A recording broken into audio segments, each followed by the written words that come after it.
விஜய் நடித்து விரைவில் திரைக்கு வரவிருக்கும் புலி திரைப்படத்திற்கு தடை விதிக்க கோரி தஞ்சாவூரில் வழக்கு தொடரப்பட்டுள்ளது.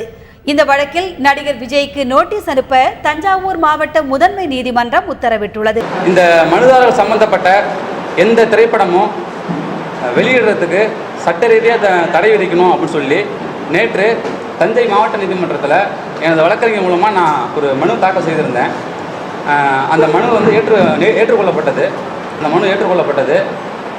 இது தொடர்பாக புலி படத்துக்கு தடை விதிக்கிறது தொடர்பாக நடிகர் விஜய்க்கு வருகிற 28ஆம் தேதி பதில் போடுமாறு தஞ்சை மாவட்ட நீதிமன்றம் உத்தரவிட்டுள்ளது. முன்னதாக இவர் தாக்கபூமி என்ற தன்னுடைய குறும்படத்தை திரைப்படமாக வெளியிட காத்திருந்த நிலையில் இயக்குனர் AR முருகதாஸ் கத்தி என்ற பெயரில் திரைப்படமாக எடுத்து வெளியிட்டதாகவும் இதற்காக முருகதாஸ் நடிகர் விஜய் ஆகியோர் தனக்கு இழப்பீட்டுத் தொகை வழங்க வேண்டும் என்று கோரி தஞ்சாவூர் மாவட்ட முதன்மை நீதிமன்றத்தில் 2014 வழக்கு தொடுத்தார். இந்த வழக்கில் தொடர்ச்சியாக பலமுறை வழக்கு விசாரணை ஒத்திவைக்கப்பட்டு அடுத்த மாதம் 15ஆம் தேதி விஜய் நேரில் ஆஜராக வேண்டும் என்று தஞ்சை நீதிமன்றம் உத்தரவிட்டுள்ளது.